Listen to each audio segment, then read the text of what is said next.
Assalamualaikum warahmatullahi wabarakatuh. Perkenalkan, nama saya Unggul Noviadi dari kelompok satu. Di sini saya akan mempresentasikan mata kuliah konsep keteknikan untuk peradaban dengan dosen pengampu Pak Duta Arit Kristanto, Eskom Mkom dari Prodi Teknik Informatika sebagai tugas akhir semester. Anggota kelompok Ahmad Willy Merdian, Dwi Danu Adrianto, Sofia Mawarni Siti Hawa, Sherlyn Nur Indah, Unggul Noviadi, Iksan Nikal Kodim. Judul materi, teknologi hijau. Definisi teknologi hijau. Teknologi hijau merujuk pada inovasi dan praktik yang dirancang untuk minimalkan dampak negatif terhadap lingkungan, serta untuk mempromosikan keberlanjutan. Teknologi ini mencakup berbagai metode, proses, dan produk yang menggunakan sumber daya secara efisien, mengurangi emisi polutan, dan memanfaatkan energi terbarukan. Tujuan utama dari teknologi hijau adalah untuk menjaga keseimbangan ekosistem, melestarikan sumber daya alam, meningkatkan kualitas hidup manusia tanpa merusak lingkungan. Contoh, teknologi hijau meliputi energi terbarukan seperti tenaga surya dan angin, bangunan ramah lingkungan, pengelolaan limbah yang efisien, dan penggunaan bahan-bahan yang berkelanjutan. Bidang teknologi hijau, energi terbarukan, bangunan hijau, transportasi kehijauan, pengelolaan limbah, pertanian kehijauan. Bidang teknologi hijau, teknologi air, kimia hijau, teknologi nano hijau, sistem energi terintegrasi. Energi terbarukan. 1. Energi terbarukan adalah energi yang berasal dari sumber-sumber alam yang dapat diperbarui dalam jangka waktu yang relatif singkat. 2. Berbeda dengan bahan bakar fosil, energi terbarukan tidak menghasilkan emisi karbon tinggi dan lebih ramah lingkungan. Jenis-jenis energi terbarukan. Number 1, energi matahari menggunakan panel surya untuk mengubah sinar matahari menjadi listrik. Energi angin. Number 2, menghasilkan listrik melalui turbin angin yang memanfaatkan kekuatan angin. Number 3, energi air diperoleh dari aliran air baik melalui bendungan hidroelektrik atau arus laut. Number 4, energi biomasa, energi yang berasal dari bahan organik seperti kayu limbah, pertanian, dan biogas. Number 5, energi geotermal menggunakan panas dari dalam bumi untuk menghasilkan energi. Baik, saya akan menjelaskan jenis-jenis energi terbarukan. Apa itu jenis-jenis energi terbarukan? Energi terbarukan itu sudah mempunyai yang namanya energi matahari, energi angin, energi air, energi biomasa, dan energi geotermal. Nah, yang pertama akan saya jelaskan yang namanya energi matahari. Apa itu energi matahari? Energi matahari itu yang menggunakan panel surya untuk mengubah sinar matahari menjadi listrik. Ya kan? Nah, ada juga energi angin. Energi angin itu yang menghasilkan listrik melalui turbin angin yang memanfaatkan kekuatan angin. Ada juga energi air.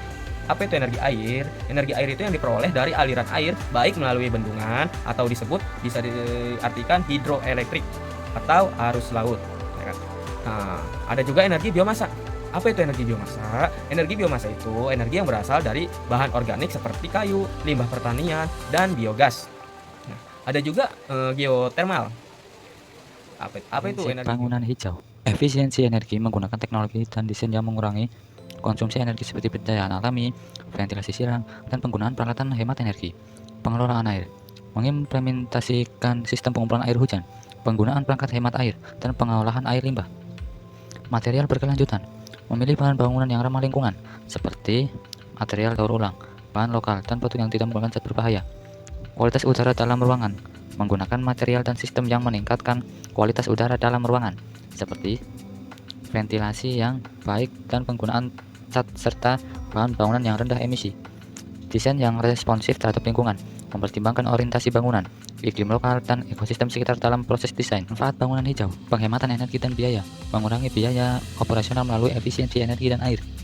Kesehatan dan kenyamanan penghuni, meningkatkan kualitas hidup penghuni dengan menyediakan lingkungan yang sehat dan nyaman. Nilai properti yang lebih tinggi, bangunan hijau seringkali memiliki nilai jual yang lebih tinggi dan lebih diminati di pasar. Dampak lingkungan yang minim, mengurangi jejak karbon dan dampak negatif terhadap lingkungan. Contoh bangunan hijau, desain pasif, menggunakan teknik desain yang memaksimalkan pencahayaan alami dan ventilasi untuk mengurangi kebutuhan energi. Panel surya, menginstal panel surya di atap untuk menghasilkan energi terbarukan. Sistem HVAC efisien, menggunakan sistem pemanas, ventilasi, dan pendingin yang hemat energi.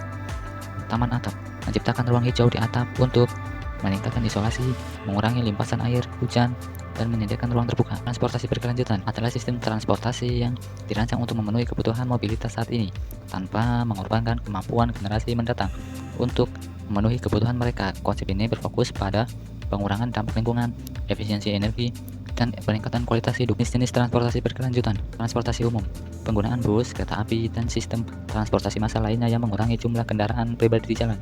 Kendaraan listrik, mobil dan sepeda motor yang menggunakan energi listrik sebagai sumber tenaga, mengurangi emisi dari kendaraan berbahan bakar fosil.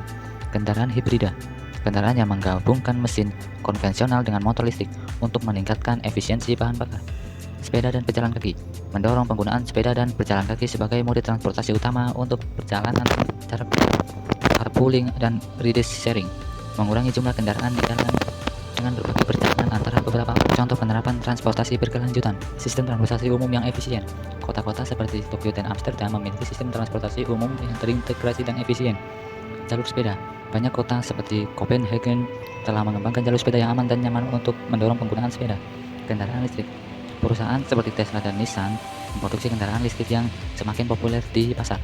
Program carpooling, aplikasi ride sharing seperti Uber dan Grab yang memfasilitasi carpooling dan berbagai perjalanan. Pengelolaan limbah adalah proses yang melibatkan pengumpulan, pengangkutan, pengolahan, dan pembuangan limbah dengan cara yang amanah dan ramah lingkungan. Tujuan utama dari pengolahan limbah yaitu untuk mengurangi dampak negatif limbah terhadap kesehatan manusia dan lingkungan sekitar, serta untuk mempromosikan penggunaan kembali dan daur ulang sumber daya. Jenis-jenis pengolahan limbah. 1. Limbah padat. Limbah yang berbentuk padat seperti sampah rumah tangga, limbah industri, dan limbah konstruksi. Yang kedua, limbah cair. Limbah yang berbentuk cair seperti limbah domestik, limbah industri, dan limbah medis. Yang ketiga, limbah berbahaya. Limbah yang berbahaya, limbah yang mengandung bahan berbahaya dan dapat membahayakan kesehatan manusia dan lingkungan sekitar, seperti limbah kimia, limbah medis, dan limbah elektronik. Yang keempat, limbah organik. Limbah yang berasal dari bahan organik seperti sisa makanan dan limbah pertanian. Manfaat pengolahan limbah. 1. Mengurangi dampak lingkungan, mengurangi pencemaran tanah, air, dan udara. Yang kedua, menghemat sumber daya. Daur ulang dan penggunaan kembali bahan dapat mengurangi kebutuhan akan sumber daya baru. Yang ketiga, meningkatkan kesehatan masyarakat sekitar, mengurangi resiko penyakit yang disebabkan oleh limbah yang tidak dikelola dengan baik. Yang keempat, mendorong ekonomi sirkular, menciptakan peluang ekonomi baru melalui daur ulang dan pengolahan limbah. Pertanian berkelanjutan. Pertanian berkelanjutan adalah pendekatan dalam praktik pertanian yang bertujuan untuk memenuhi kebutuhan pangan saat ini tanpa mengorbankan kemampuan generasi mendatang untuk memenuhi kebutuhan mereka. Konsep ini mengintegrasikan aspek ekonomi, sosial, dan lingkungan untuk menciptakan sistem pertanian yang efisien, produktif, dan ramah lingkungan. Fungsi pertanian berkelanjutan. 1. Keberlanjutan ekonomi, menciptakan sistem pertanian yang menguntungkan secara ekonomi bagi petani dan masyarakat. Yang kedua, keberlanjutan lingkungan, melindungi dan memelihara sumber daya alam seperti tanah, air, dan keanekaragaman hayati. Yang ketiga, kesejahteraan sosial, meningkatkan kualitas hidup petani dan masyarakat serta memastikan akses yang adil terhadap sumber daya. Praktik pertanian berkelanjutan. 1. Pertanian organik, menggunakan metode pertanian yang melibatkan bahan kimia sintetis seperti pestisida dan pupuk kimia. Yang kedua, rotasi tanaman, menggantikan jenis tanaman yang ditanam di lahan secara berkala untuk meningkatkan kesuburan tanah dan mengurangi hama. Yang ketiga, agroforestry, mengintegrasikan pohon dan tanaman pertanian untuk meningkatkan keanekaragaman hayati dan mengurangi erosi tanah. Yang keempat, pengelolaan sumber daya air, menggunakan teknik irigasi yang efisien dan pengelolaan sumber daya air dengan bijaksana. Yang kelima, penggunaan pupuk hijau, menggunakan tanaman penutup. Selanjutnya adalah praktik pertanian berkelanjutan. Yang pertama, pertanian organik menggunakan metode pertanian yang tidak melibatkan bahan kimia sintetis. Kedua, rotasi tanaman, mengganti jenis tanaman yang ditanam di lahan secara berkala untuk meningkatkan kesuburan tanah dan mengurangi hamanya. Ketiga, agroforestry, mengintegrasikan pohon dan tanaman pertanian untuk meningkatkan keanekaragaman hayati dan mengurangi erosi tanah. Keempat, pengelolaan sumber daya air, menggunakan teknik irigasi yang efisien dan mengelola sumber daya air dengan bijaksana. Kelima, penggunaan pupuk hijau, menggunakan tanaman penutup untuk meningkatkan kesuburan tanah dan mengurangi kebutuhan akan pupuk kimia. Selanjutnya adalah teknologi air. Teknologi air mencakup berbagai inovasi dan metode yang digunakan untuk mengolah, dan mendistribusikan sumber daya air dengan cara yang efisien dan berkelanjutan. Teknologi ini sangat penting untuk memastikan ketersediaan air bersih, pengelolaan sumber daya air yang berkelanjutan, dan perlindungan terhadap lingkungan. Jenis-jenis teknologi air. Yang pertama ada pengelolaan air bersih, yang kedua desalinasi, yang ketiga sistem irigasi efisien, keempat pengelolaan air hujan. adalah contoh teknologi air. Yang pertama ada sistem filtrasi air, penggunaan filter untuk menghilangkan partikel dan kontaminan dari air. Yang kedua ada teknologi reserve osmosis, metode pemisahan yang digunakan untuk pengelolaan air untuk menghilangkan garam dan kontaminan. Yang ketiga sistem pengelolaan sensor dan IoT, Internet of Things. Kimia hijau adalah cabang ilmu kimia yang berfokus pada pengembangan proses dan produk kimia yang ramah lingkungan. Tujuan utama dari kimia hijau adalah untuk mengurangi atau menghilangkan penggunaan dan produksi bahan berbahaya dalam proses kimia, serta meminimalkan dampak negatif terhadap kesehatan manusia dan lingkungannya. Prinsip kimia hijau, yang pertama ada pencegahannya, kedua pengurangan resiko, ketiga desain untuk degradasi, keempat penggunaan bahan baku terbarukan, kelima efisiensi energi, keenam penggunaan katalis, ketujuh pengurangan derajat toksitas, ke-8 penggunaan pelarut yang ramah lingkungan, 9 desain untuk efisiensi, 10 penggunaan bahan kimia yang tidak berbahaya, ke-11 penggunaan proses yang berkelanjutan, ke-12 pengembangan produk yang ramah lingkungan. Teknologi hijau